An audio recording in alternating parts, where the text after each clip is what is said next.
Hola, bienvenidos. En esta sesión vamos a hablar del concepto de la frontera de posibilidades de producción y del costo de oportunidad, qué significan y cómo están relacionados. El concepto de la frontera de posibilidades de producción es uno de los primeros modelos que habitualmente se ve en economía y es un concepto de tremenda utilidad que refleja la forma en que la sociedad, la comunidad o bien incluso una empresa individual o una industria asigna los recursos en la producción cuando tiene una mezcla de diversos bienes y servicios que requiere producir. En su forma más simplificada, suponemos que hay solamente dos bienes que se producen en la economía y se trata de ver las combinaciones que se pueden llegar a fabricar, a producir de estos dos bienes, utilizando los recursos disponibles en el corto plazo. Y por lo tanto, estamos suponiendo que la tecnología y la capacidad instalada es constante y la fuerza de trabajo, la cantidad de trabajadores constante, y todo esto lo reflejamos en un gráfico en dos dimensiones, mostrando las diversas opciones alternativas que existen para producir. En la figura entonces vemos un ejemplo de lo que sería una FPP, una frontera de posibilidades de producción, y esta curva de forma cóncava de color azul que aparece en el gráfico representa esta frontera de posibilidades, es decir, las combinaciones de máximo nivel de producción que se podrían alcanzar ocupando todos los recursos disponibles, tanto tecnológicos como humanos. En esta curva, entonces, podemos ver una serie de puntos, los puntos denominados A, B, E, F, por ejemplo, que son puntos que están exactamente sobre la curva FPP y por lo tanto representan combinaciones eficientes de producción, eficientes en el sentido económico, en el sentido de Pareto y por lo tanto significa que están ocupando todos los recursos al máximo. Todos aquellos puntos que nosotros encontremos por debajo de la curva, por ejemplo el punto D, que aparece en este gráfico con una producción de 1000 computadoras y de 300 automóviles, representa un punto, una combinación de producción que es alcanzable, que es factible, pero que es claramente ineficiente. ¿Por qué es ineficiente? Porque no se están ocupando todos los recursos disponibles. Y por otro lado, tenemos los puntos que están por fuera de la curva, por encima, por arriba, en este caso el punto C, que decimos que son puntos no factibles, son puntos inalcanzables, puntos imposibles, porque requieren una capacidad de producción que no se tiene en este momento en el corto plazo, lo cual no quiere decir que en el largo plazo eventualmente se podrían alcanzar. Pero en el corto plazo, ese punto no es alcanzable, está más allá de la capacidad de producción que tiene la economía o bien una empresa, si es que estamos analizando el caso de una empresa. Por lo tanto, la forma en que se interpreta una curva FPP, tenemos que pensar en tres conceptos, que es la ineficiencia, que está representado por la no utilización de todos los recursos, la eficiencia, por otro lado, en el gráfico se representa por todos los puntos que están exactamente sobre la curva FPP, y la imposibilidad, que es todo aquello que está por fuera de esta curva.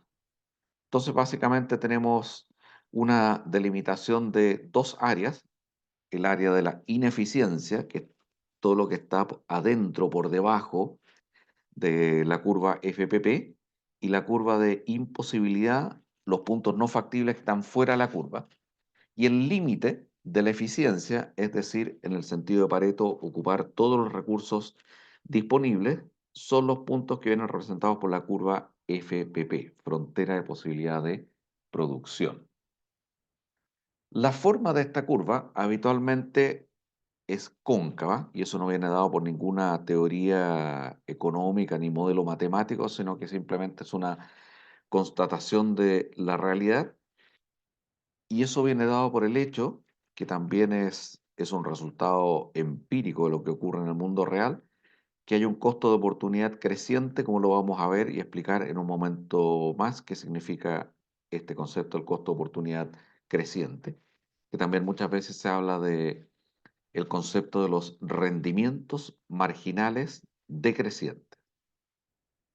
Por otro lado, en algunas ocasiones se muestra una curva FPP, frontera de posibilidad de producción lineal, que si bien esto eventualmente se puede dar, más bien tiene que ver con una facilidad didáctica, porque es mucho más fácil hacer un ejercicio y explicar claramente un concepto con una FPP lineal, obviamente, que con una FPP cóncava. Y podríamos tener un caso que en el mundo real normalmente no se observaría, que sería una forma de curva convexa, y eso significaría que los costos de oportunidad son decrecientes, algo que en general no se debiera observar. ¿Qué pasa con esta curva FBP? No es una curva estática en el tiempo. Estamos diciendo que en el corto plazo no cambia, pero en el largo plazo evidentemente sí hay un desplazamiento. Y ese desplazamiento habitualmente es hacia afuera, lo que sugiere una mayor capacidad de producción. La causa número uno habitualmente suele ser las mejoras en las tecnologías que se van dando en el tiempo, el hecho de tener mayores recursos disponibles, ya sea de capital o de trabajadores, o bien una mayor eficiencia en los métodos y sistemas de trabajo. Decimos que cuando la curva se desplaza hacia afuera, hablamos de una expansión, por lo tanto, un crecimiento de la capacidad productiva, pero en algunos casos, que no es la tendencia común, puede haber una contracción, es decir, un movimiento hacia adentro de la curva FPP, y en ese caso hablamos de una contracción económica, de una disminución de la capacidad productiva. Por lo tanto, este movimiento en general refleja el crecimiento de la economía, pero también eventualmente muestra el decrecimiento económico en el tiempo que eventualmente puede tener alguna sociedad económica. Veamos un ejemplo puntual. Supongamos una curva FPP, que ya habíamos visto antes, la cantidad de automóviles producidas versus la cantidad de computadores producidas. Y ocurre muchas veces en el mundo real que no necesariamente todas las industrias tienen una mejora en su capacidad productiva simultánea. Es decir, hay algunas industrias que durante el tiempo pueden tener una pequeña, leve y marginal aumento en términos de la eficiencia, la capacidad productiva, y un ejemplo típico es el caso de la agricultura. La agricultura es algo que se viene desarrollando por el hombre hace cientos de años, hace miles de años, y por lo tanto las mejoras que se van produciendo en el tiempo son marginales. Pero en otras industrias más nuevas, como por ejemplo la fabricación de computadores, la fabricación de tecnología en general, los saltos en el nivel de productividad son mucho más acelerados y por lo tanto podríamos tener una industria donde haya un crecimiento muy significativo en la capacidad de producción versus otras áreas, otros mercados, otras industrias donde haya leves aumentos en la productividad o incluso puede que no haya ninguno. Entonces, por eso tendríamos un desplazamiento como muestra esta figura que no sería simétrico. Es decir, en un extremo tendríamos un fuerte desplazamiento, en el otro extremo tendríamos un desplazamiento marginal. Pero de todas maneras, aún así, en este caso podemos ver que en la figura existirían combinaciones de mayor capacidad de producción de ambos bienes en cualquier punto de la curva. Lo que suele ser más común como tendencia en el tiempo, cuando pasamos del corto plazo al largo plazo, es que la capacidad productiva completa de la economía vaya aumentando. Y como habíamos dicho hace un momento, eso normalmente se debe a un progreso tecnológico, las tecnologías van mejorando, por lo tanto eso significa una mayor capacidad productiva, aumento de los recursos disponibles, que eso puede significar tener mayor cantidad de trabajadores en el tiempo o tener mayor disponibilidad de tecnología y también una mejora en la calidad de los recursos. En el caso de las personas, eso podría significar un mayor nivel educacional, mayor experiencia, mayor capacitación, o también en términos de la tecnología, de la infraestructura, tener por ejemplo, la misma cantidad de maquinaria, pero maquinaria de mejor calidad y mejor eficiencia productiva.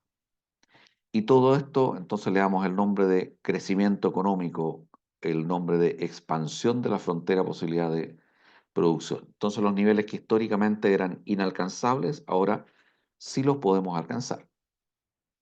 Pero eventualmente vamos a tener un movimiento en el sentido contrario.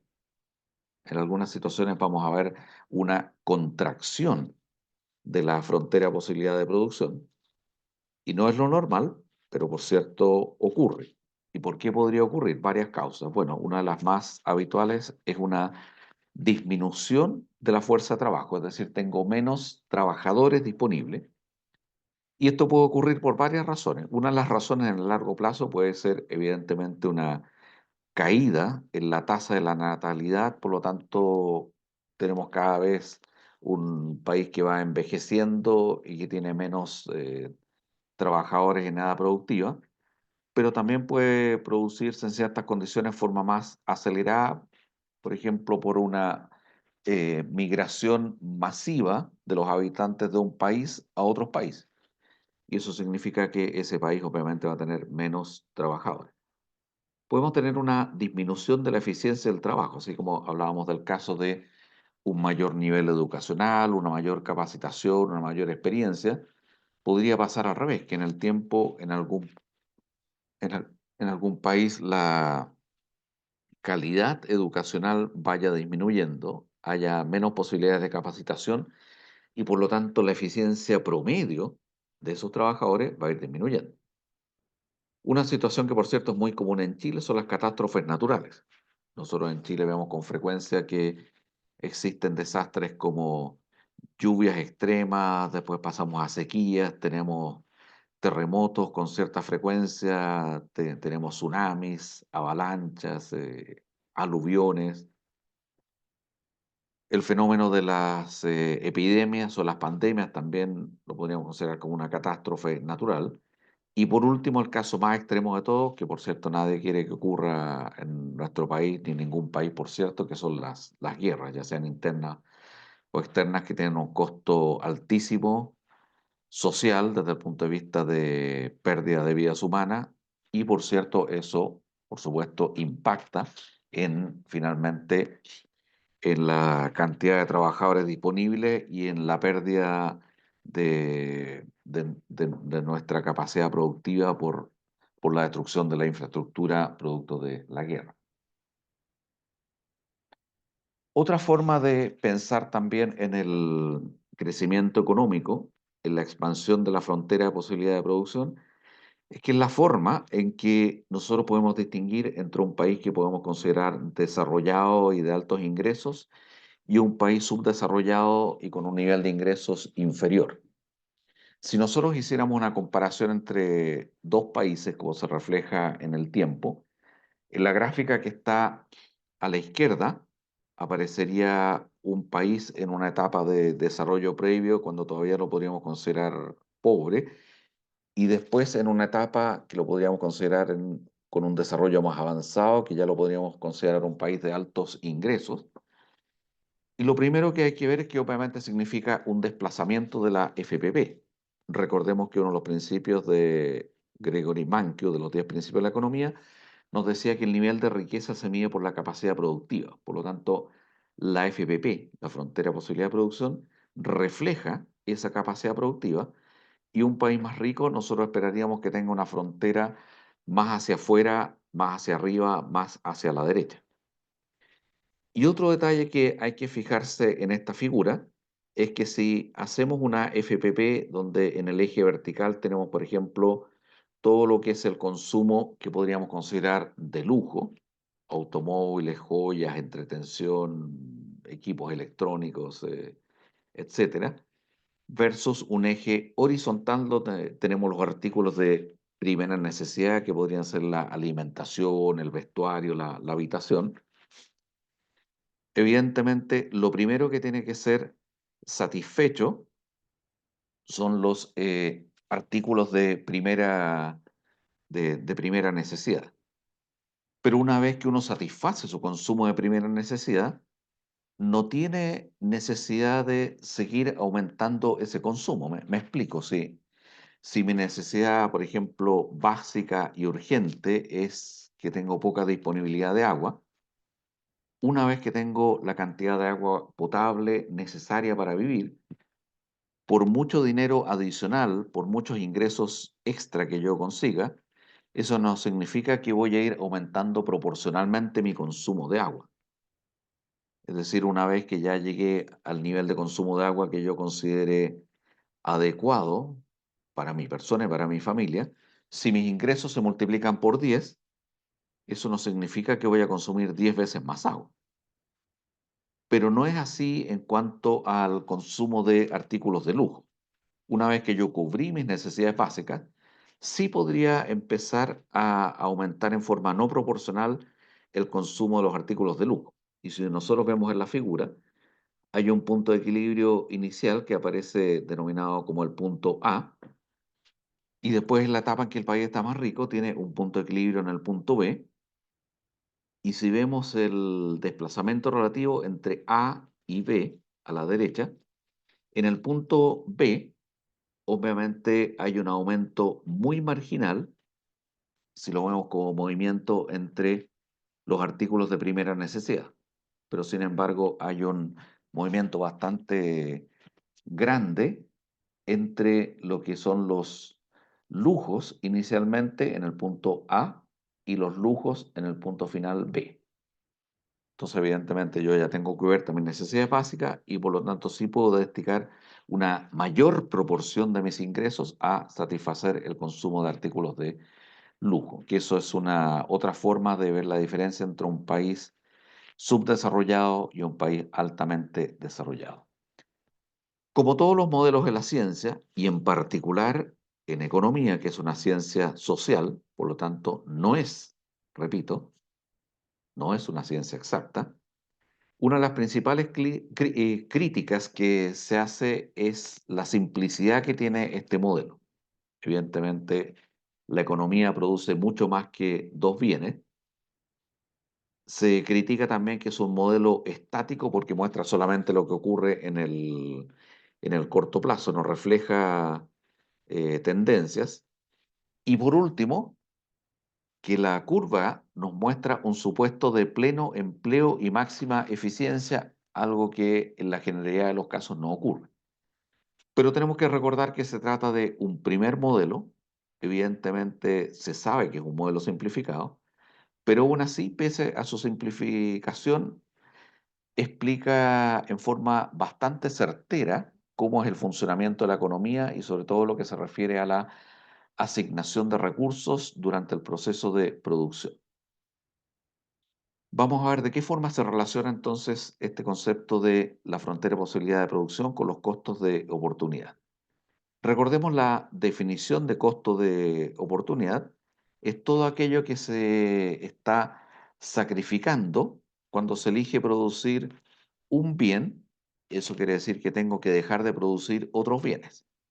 Por lo tanto, la forma como lo calculo en términos de la producción, cuando estoy utilizando todos mis recursos productivos, eso significa que para producir una unidad adicional de un bien, tengo que dejar de producir una cierta cantidad de unidades del otro bien.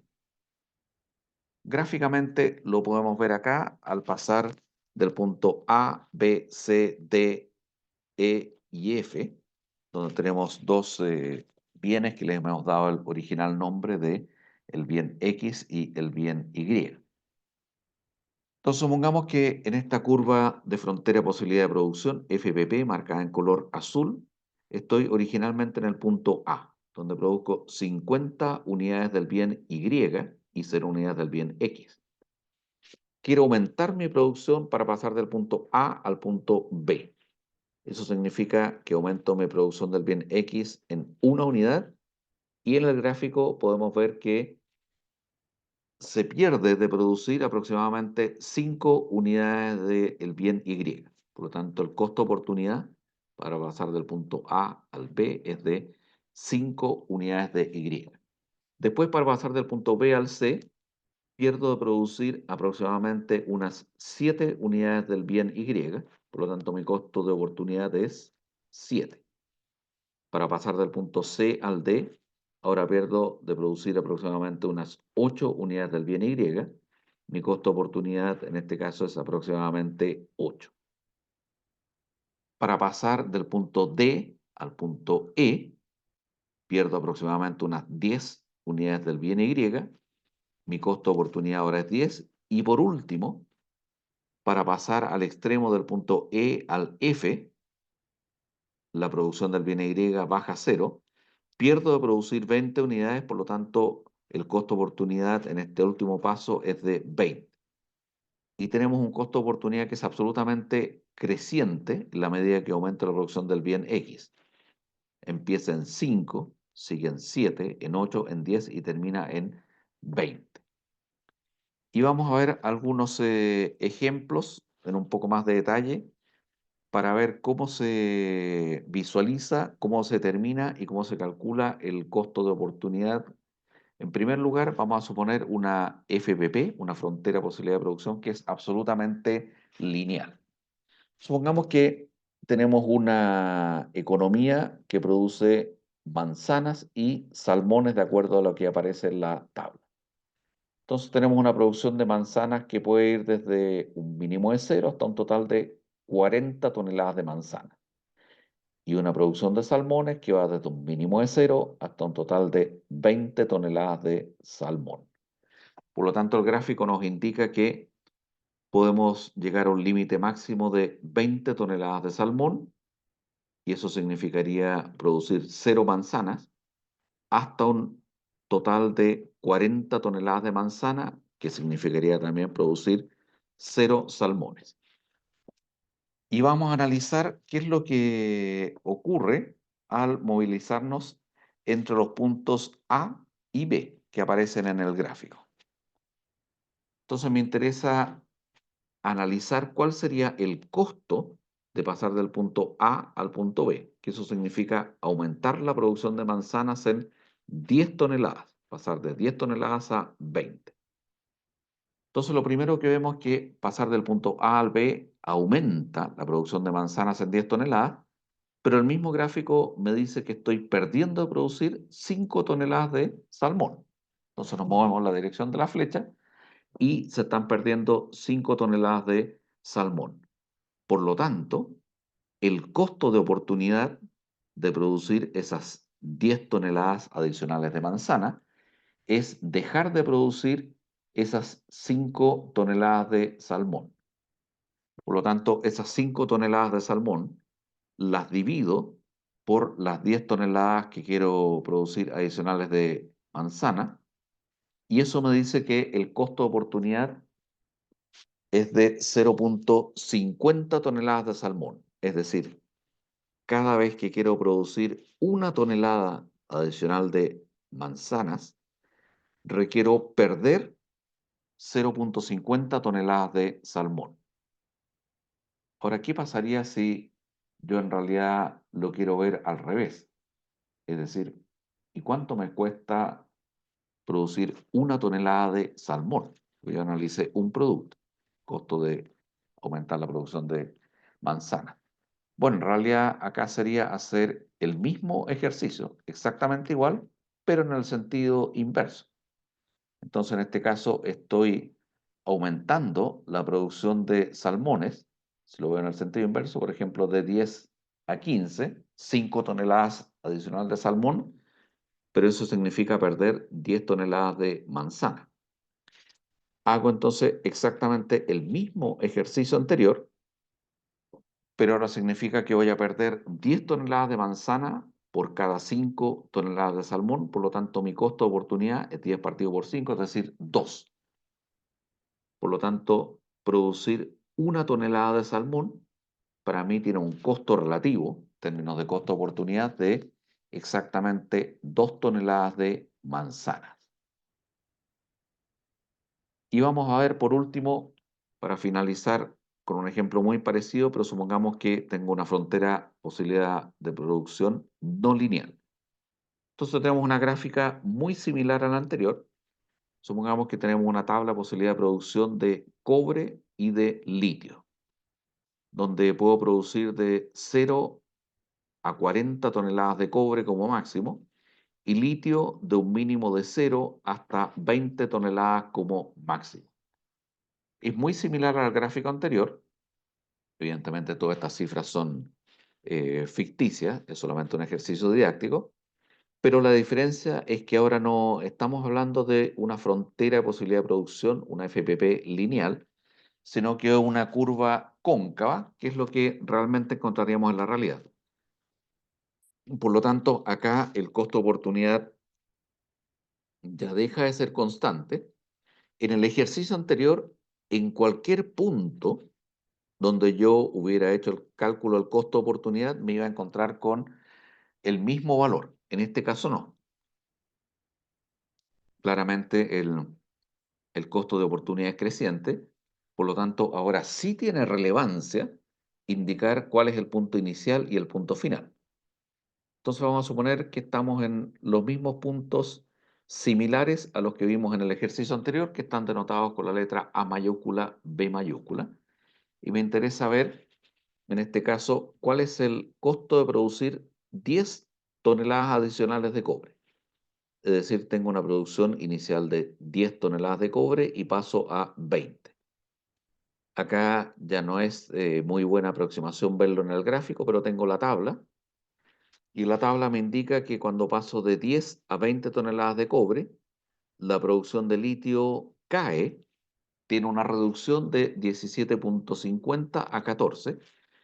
Es decir, tengo una pérdida exactamente de 3,50 toneladas de cobre por cada, perdón, de litio, 3,50 toneladas de litio por cada 10 toneladas de cobre. Entonces, al moverme en esta dirección, tengo un costo de oportunidad que se refleja en una pérdida de 3,50 toneladas de litio. Entonces, la equivalencia es por cada 10 toneladas de cobre, pierdo la producción de 3,50 toneladas de litio. Y por lo tanto, hago exactamente el mismo ejercicio anterior. La pérdida, que en este caso son 3,50, lo divido por las 10 toneladas de cobre que quiero producir y eso me da un costo de oportunidad de 0,35 toneladas de litio, que es el costo de oportunidad de producir una tonelada de cobre adicional. Y al igual que en el caso anterior, por último voy a ver y qué pasa si lo que quiero calcular en realidad es el costo de producir litio. El costo relativo, costo oportunidad del producir litio. Ahora lo que voy a hacer es moverme en el sentido inverso y voy a hacer exactamente el mismo ejercicio anterior. Son los mismos números, solamente que los voy a ver en forma inversa. Por lo tanto, lo que tengo ahora es una pérdida de 10 toneladas de cobre para poder aumentar la producción de litio. ¿Cuánto aumentó mi producción de litio? En 3,50 toneladas. Por lo tanto, esa pérdida de 10 toneladas de cobre la reparto entre las 3,50 toneladas de litio. Me da un costo de oportunidad redondeado, por cierto, de 2,86 toneladas de cobre. Y ese es el costo de oportunidad de producir una tonelada de litio. Y además está a decir que en forma evidente se visualiza que cada vez que estoy calculando el costo de oportunidad de un producto, es exactamente el inverso del costo de oportunidad del otro. De hecho, en el caso anterior teníamos 0,5 y 2. Ahora tenemos 0,35 y 2,86. Y eso tiene implicancia cuando utilizamos este modelo para ver el concepto de las ventajas comparativas y las ventajas absolutas, porque podemos visualizar que cuando un bien tiene un costo de oportunidad muy elevado, necesariamente por definición, el otro bien tendrá un costo de oportunidad muy reducido. Y esa es una de las implicancias en el uso y la correcta interpretación del gráfico de frontera de posibilidad de producción. Eso es lo que hemos visto, entonces, en resumen, nos muestra cómo la frontera de posibilidad de producción es una forma muy simplificada de ver cómo la economía, la sociedad o bien una empresa asigna los recursos a la producción de diversos bienes Y además gráficamente nos ilustra el concepto del costo de oportunidad, que en este caso el costo de oportunidad viene representado por la pendiente que tiene la curva en cualquier punto.